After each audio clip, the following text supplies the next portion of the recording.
Hello and welcome to another edition of Public Speaking and Leadership. Today we're going to be talking about storytelling. My name's Jackie Huntley and I am the founder of the Academy. So without further ado, let's move on. So we're going to look at what we're going to cover in storytelling. So we're going to look at the structure of the brain, which parts of the brain's storytelling influences, what specific hormones we can create in others and their effect, solid storytelling techniques, story selling, and a brilliant structure that will change all your communication. Story selling again, but this time how to use stories and how to sell your ideas. We're going to be giving you practical tips and tools along the way, and we're certainly hopefully going to be giving you some inspiration. So without further ado, let's look at the brain. So we're going to look at the neural axis model because it's a nice model, but I've got actually two models to show you. So if you can't remember this one, we'll look at another one as well. So the brain in itself developed from the bottom up. It technically doesn't develop from top down, which is opposite to the last workshop that we did on strategic planning. Our house was from top down, and this is bottom up. So just remember the brain works opposite to the house, to building a house if you can't remember. But you don't have to remember too much of this, so I just want to skim over it very, very quickly. So we're going to look at the brainstem. Brainstem constitutes motivation and focus, and so in there you're going to have things like noradrenaline, which is the precursor of adrenaline, and you're going to have dopamine coming out of that area, and those are the things that help you concentrate and that make you that drive you to watch something to the end, or that make you become so excited about the next phase of whatever you're watching that you can't stop talking about it and thinking about it, and you just crave to see the next episode. So that's where that comes from. What we're going to do now is we're going to look at the thalamus and the hypothalamus. So we're going to jump up a little bit. So the thalamus is interpreting sensory information, and the hypothalamus is your primitive instinct and emotions. So that's really your reptilian brain, the part of your brain that basically makes you fear or run or tells you not to do something. So it's that protective part. It's the part that tells you to drink and to eat. So if you did nothing else, you would drink and eat, and you would go to the toilet and whatever. So that controls that side of it, your heart beating, your veins and vessels working, etc.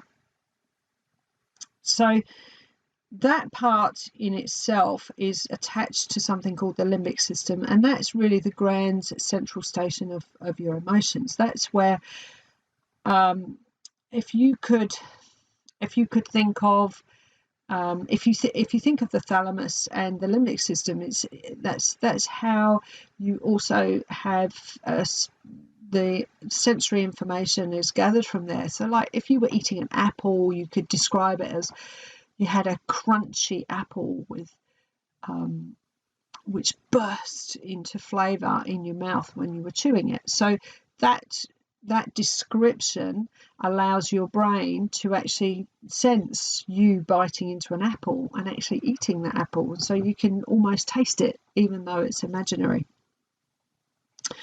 And then we come to the cortex. Now, the cortex is responsible for your logic, reasoning, your language, and your imagination.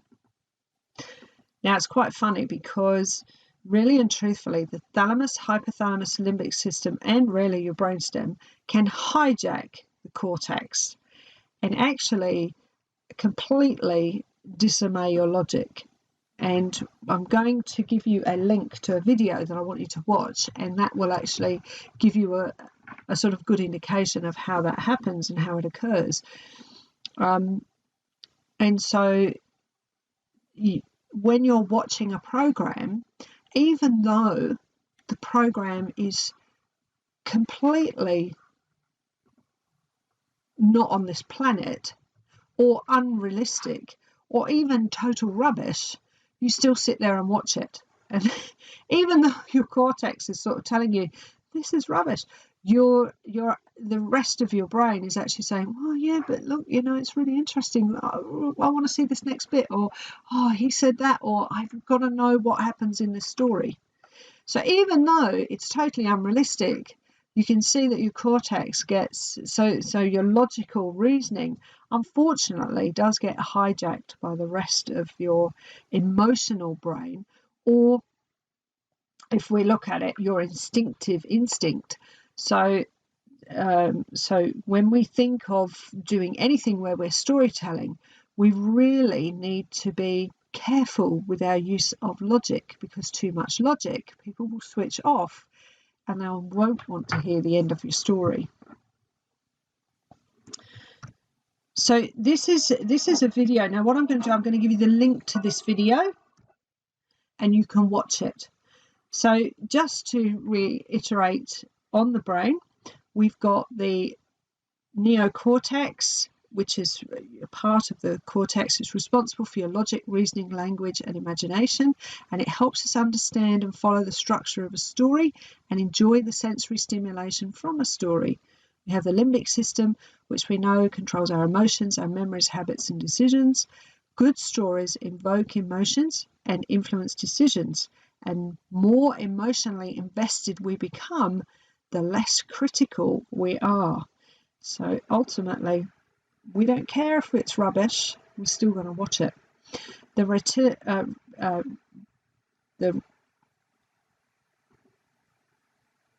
reptilian system is your survive, fight, flight, autopilot, and your instincts.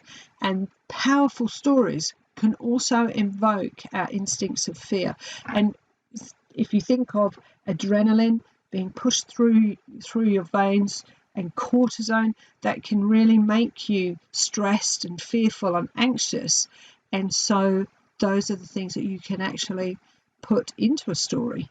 And you can certainly, by pausing or by using music or by using sensory images, even if they're not real, or even using PowerPoints, etc., can actually stimulate that part of your brain. So never think that just because it's I can never say it, it's your primitive brain, that it doesn't actually have some part in storytelling, because it does. Okay, bad emotional cocktail. This is what we're going to look at. So I'm going to do the bad first, because I think the bad, so what's a bad emotional cocktail? That's actually something that's going to give you overwhelm, stress, fear, and anxiety. It's all of those things. So we're going to have a look at those first. So your audience will sort of look like this. This is quite a funny picture with a room full of priests, and they're not looking very happy, and in fact a lot of them are looking extremely confused, worried, or very, very frightened, and that's because they are being trained by this guy, this Darth Vader. So I can imagine they're pretty stressed in that room right now. And one thing that you don't want to do is actually encourage this sort of fear in your audience, unless you actually really want them to have that part of a story. So how does that happen? Well, cortisol mixed with noradrenaline causes release of adrenaline as well, and those two become an emotional cocktail. And showing with extreme concentrations of cortisol and adrenaline, sparked off by noradrenaline, shows up when you're really highly stressed, bored, threatened, provoked, or mistreated. And even to a point, your audience will either be fearful, or you might even put them to sleep, as what's happened here. So let's look at adrenaline. Adrenaline keeps you focused in bad as well as good, but when it's mixed with cortisone, as stress levels go up, we become less creative, less open-minded, and usually our memory takes a hit as well. Now, having an audience or a client with that kind of psychological mindset is not to our greatest advantage, and a thought of run for your life is going to be very high in your audience. So we don't really want to invoke this and have your audience running out the door to get away from what you're saying. Now, remember that if I say it, salespeople can invoke these emotions into people, and run for the door when someone starts to sell you something is probably a really good example of that. Or even the phone ringing and a foreign accent at the end of your phone trying to sell you a website business or double glazing or solar panels, and you cannot get them off the phone. So at the end of the day, people they just get aggressive. They just put the phone down, don't even, or if they can see it coming, they just don't even answer the phone. So let's have a look at some good emotional cocktails, because this is really what we want to invoke in our audience. So our audience hopefully is going to look like this. So this is a room full of people. They're all smiling, they're all happy, some of them are thinking, but they're very thoughtful, very focused, and looking at their tutor, who is this guy. And as you can see, he's very animated and he is holding the concentration of the room. So what's the secret to doing that? Well, it's provoking oxytocin, serotonin, dopamine, endorphins, noradrenaline, not so much cortisone, but some cortisone, testosterone, and the senses, and learning how to invoke it in the right places at the right time. So you can see we have got noradrenaline, cortisone, and adrenaline in there, but those things are held when you actually want to tell a bit of a horror story in your story. So ultimately, there are times that you will use the bad side for good in a story, because you just want to explain what's happening, what's going on, and you want to put a bit of fear in your audience. Sometimes you're going to put fear in your audience to just keep them awake. Okay, so let's look at oxytocin. Oxytocin makes you feel calm, empathetic, grounded, and at ease. It makes you warm, and you may be able to recollect the feeling of oxytocin by thinking of a memory that brings out some empathy, like when a family member experienced something that made them happy. Serotonin. Increased serotonin in an audience or a person increases their sense of joy and happiness, and at the same time the sense of pride and self-esteem increases. So if you want to promote that ego sensory emotion, then you're going to use serotonin. So if you think of pride, self-esteem, think of ego. That's what you're doing when you're using serotonin. Okay, so making them more likely to take action with what you're actually trying to do with them. So if you're trying to sell something, they're more likely to take action if you can use, like we all know, when your ego gets stroked, you're going to do more for that particular person than somebody who just rubs you up the wrong way. So recent studies have also shown clear results in mice that an increase in serotonin can increase patience, which could be very interesting when it comes to building stories. So patience is something that is difficult to provoke in a story. But if you can raise serotonin levels, you can actually allow yourself to have good pauses, and you can clearly increase the patience level in people, that they will stay there and listen to you. So even if you make an error, people will just wipe it out of their brains. It just will not be something that they even think about, because the story is holding them. And again, if you add a good twist to your story, the better the twist, the more of an aha moment for the audience, and the more serotonin will be induced. Okay, we're going to look at dopamine now. So this is the core of your motivation. Dopamine controls every action in your life. Remember, that came from the basal section of your brain, the base of your brain. And some examples include drinking water, going to the bathroom, looking at your mobile phone, and eating. And really and truth, when you think of those, it's almost off our reptilian center. And again, dopamine is, all of these things in the limbic system all get mixed together and then can be utilized for any part of an emotion that is needed at the time. So if your dopamine levels are too low, you can become apathetic, and certainly you'll be very, very unmotivated. Doing even the most mundane things like showering or cleaning will become challenging if you don't have enough dopamine, and not to even mention things like take a bit more willpower in exercising and working. And I think we all know that with this COVID-19 at the moment, it does take some willpower to actually pick yourself up and go out and do something.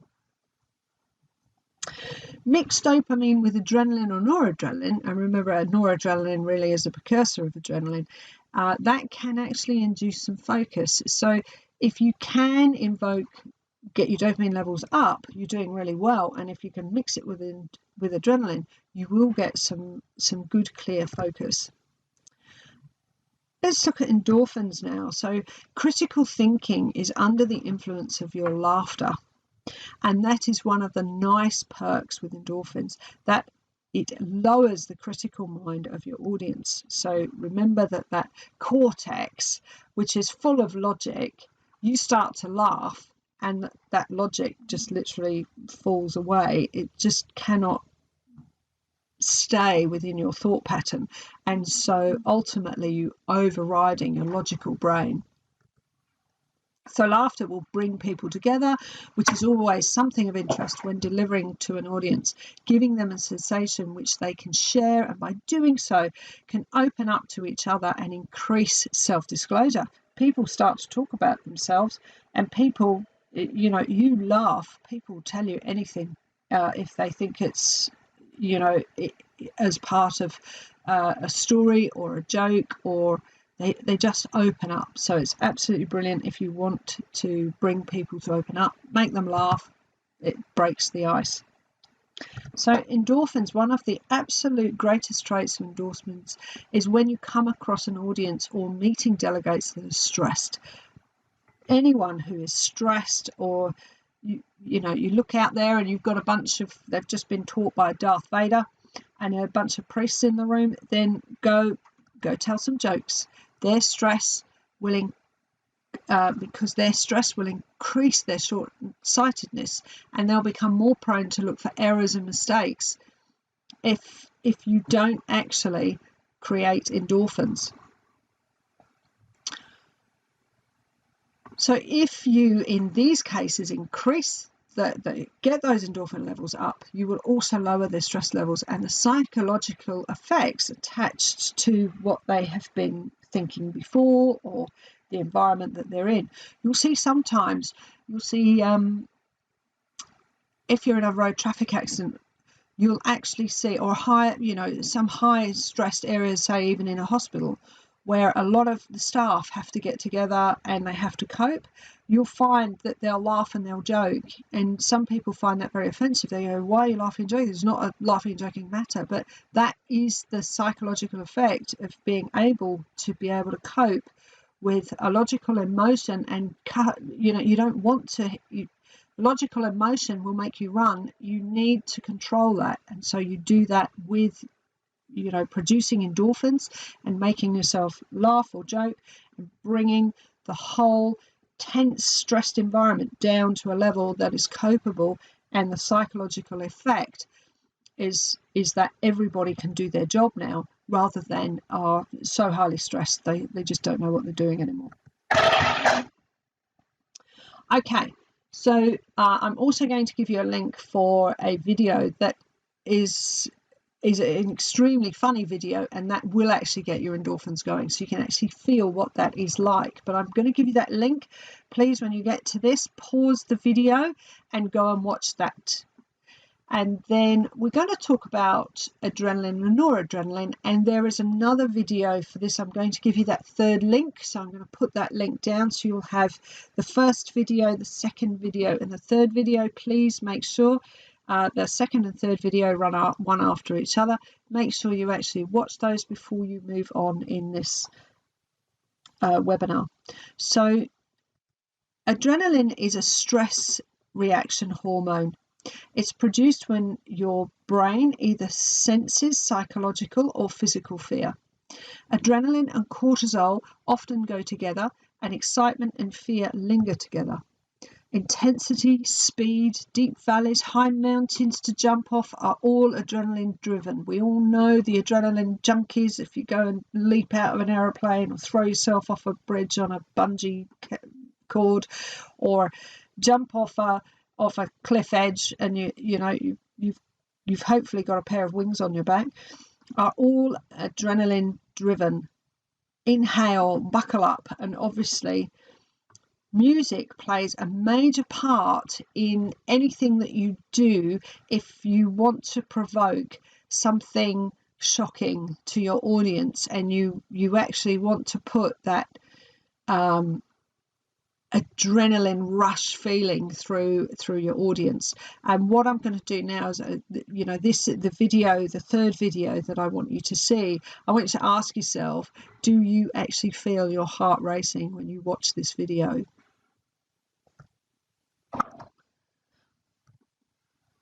Okay, so we're going to look at cortisol now. Cortisol is crucial for a multitude of other functions throughout your body, such as regulating other hormones, metabolism, and reducing inflammation. Cortisol in a small, short amounts can have a positive impact on your body.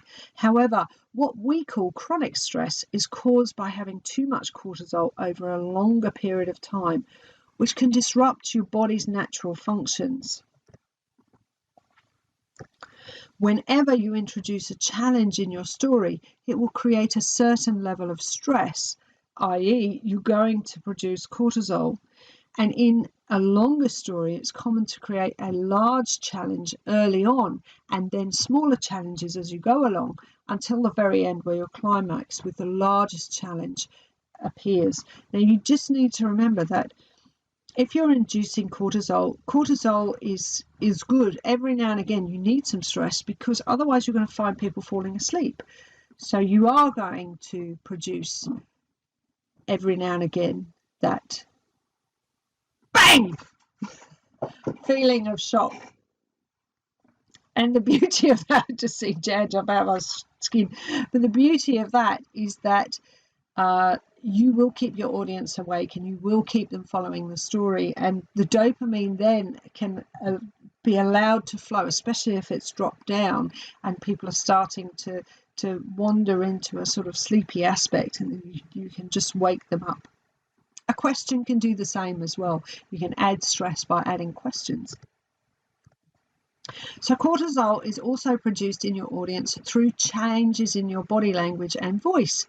Use your gestures to create variations in your delivery, and use your voice and eyes to increase the tension. You can induce cortisol in your stories by showing your character strives to obey, and perhaps constantly nervous, constantly righteous, constantly a do-good person.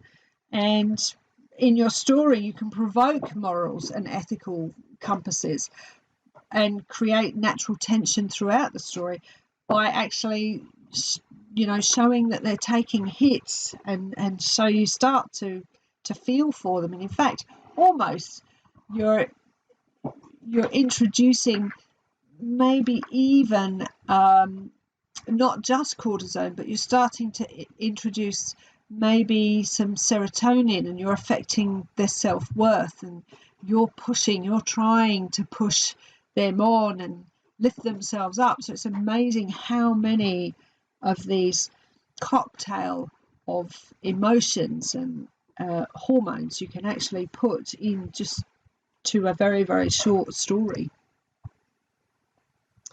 I think one of the shortest stories I know, that again was a very motivational story, was a little ad with 2 baby shoes, and underneath it said, for sale, never worn. And you can see how powerful that was. So that's just, for sale, never worn, four words and a photo.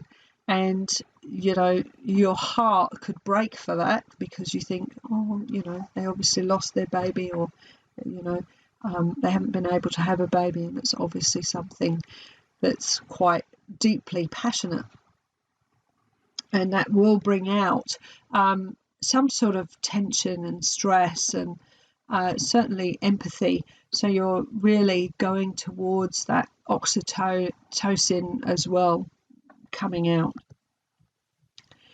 Okay, so together with dopamine, cortisol can create focus, tension, contrast, and the much needed variations of ups and downs in a story.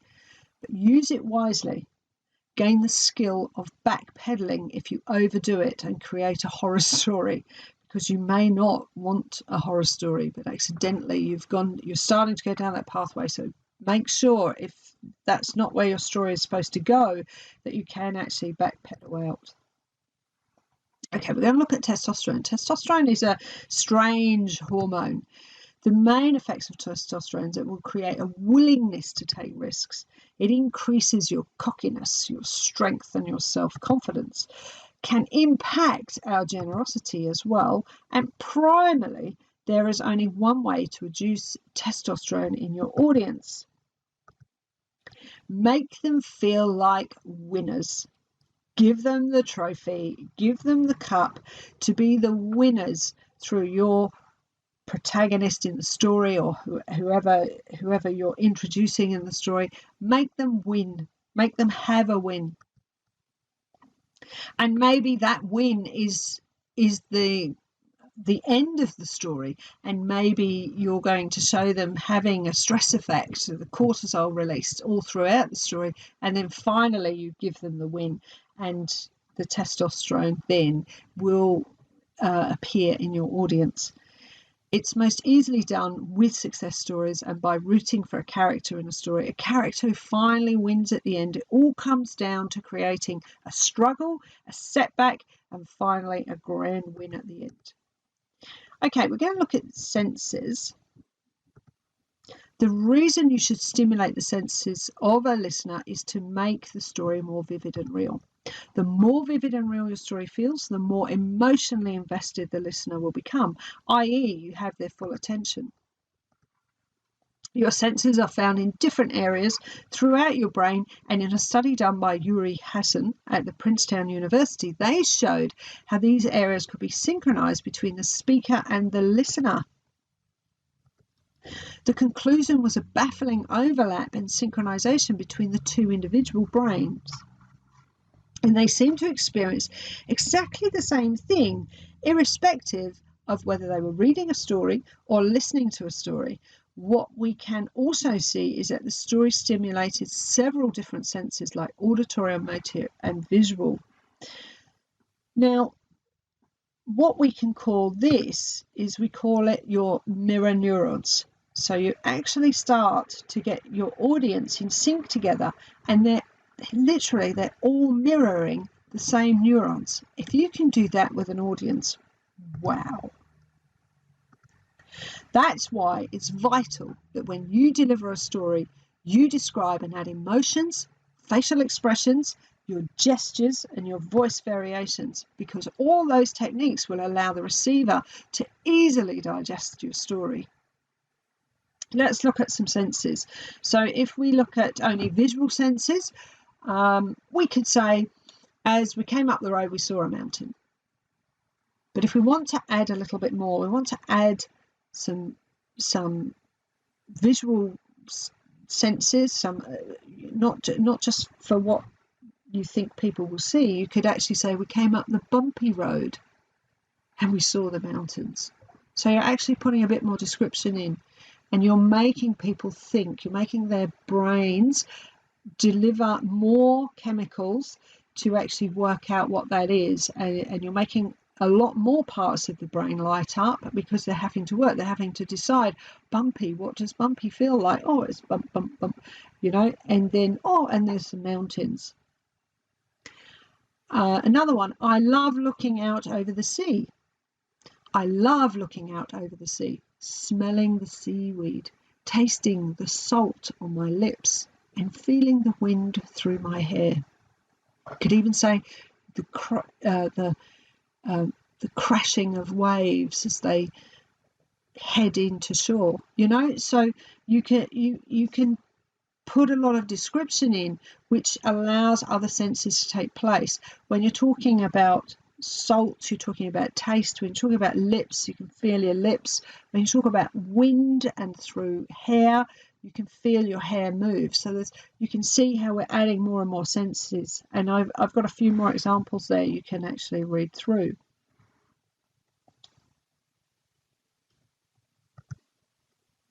Okay, so we're going to look at your mirror neurons now. Now, mirror neurons are at the core of all storytelling. Thanks to them, you can feel what others are feeling, and others can more efficiently engage in your stories. Now, if you can make a list of stories, what I want you to do is to really think about everyday events, everything that you do during the day, and just write something down that happened. Even if it's not that exciting, just write it down. And then what we're going to do with those stories is we're going to categorize them. But what I want you to try to do is actually build yourself of like a catalogue of 100 stories. And then you're going to segregate them into different parts of hormones that they could release. So you actually land up with a library of these stories. So let's have a look at how we could categorize them. So we're going to categorize them based on the primary hormone or neurotransmitter that they release. So your mirror neurons are at the core of all I've gone backwards. Here we go. So if it makes them feel calm, empathetic, grounded, and at ease, warm, or experience something that makes them happy, can you remember the hormone that did that? Yeah, it was oxytocin. If the listener gets served a nice twist, or you can see how they grow in proudness, so remember the pride, self-worth, ego stroking hormone? Yep, it's serotonin. If the listener is super engaged and motivated, you've hit the dopamine. And if the listener laughs and jokes about and finds it really, really funny what you're saying, has to be endorphins. If the listener focuses, gets really attentive to what you're saying, it's adrenaline, noradrenaline with dopamine. So it's all a combination. Remember that noradrenaline is the precursor to adrenaline, so it gets released first and then adrenaline gets released. But ultimately, if you want your viewer to focus, then try and use that dopamine. If the listener is stressed, fearful, or anxious, yep, cortisone, adrenaline, again, obviously noradrenaline is a precursor. If the listener gets supercharged and feels like a winner, remember, that's that male hormone, it's testosterone, and testosterone is in all of us. It just happens to be more in males than females, but we still all have it and release it, especially when we're winning. And what you can do with the list of stories, as I've said, you've created, is to pick the story you need to inject the chemical you desire in the person you're talking to. So if you could get used to looking at your stories and categorizing them into those chemicals, and then you can see maybe your audience is bored or not working, you could actually pull up one of these stories, maybe with cortisone or even a good dose of serotonin maybe, or maybe even endorphins, make them laugh. You can choose the story that you think will snap them out of wherever they're going. So you are the only person that can control what happens in that room with that audience. And if you can see it's not going your way, change the story. So if you've got lots of these ideas in your head, the beauty of it is you'll be able to extract at least one or two of them. And by doing so, you can move them in the direction that you desire. A mind-blowing potential indeed. So that's the end, guys. So remember, there are 3 videos in this program. I want you to basically make sure you go through those videos. They're very important and they will help you remember what I have said. There are also some exercises and some worksheets in this particular program, but those are for the people who come to the meetings or who enroll in our membership. So if you want to become a member and you want to pick up these things, just enroll with us. Remember that it's really, really easy. You can go to our Facebook page, which is PS Leadership. So that's www.facebook.com/PS Leadership Academy, and you can enroll that way, or you can find us through Eventbrite, or you can even find us through YouTube, or you can email us direct on public speaking and leadership @gmail.com. Can't get any easier, guys. See you next week. Take care. This is Jackie signing off.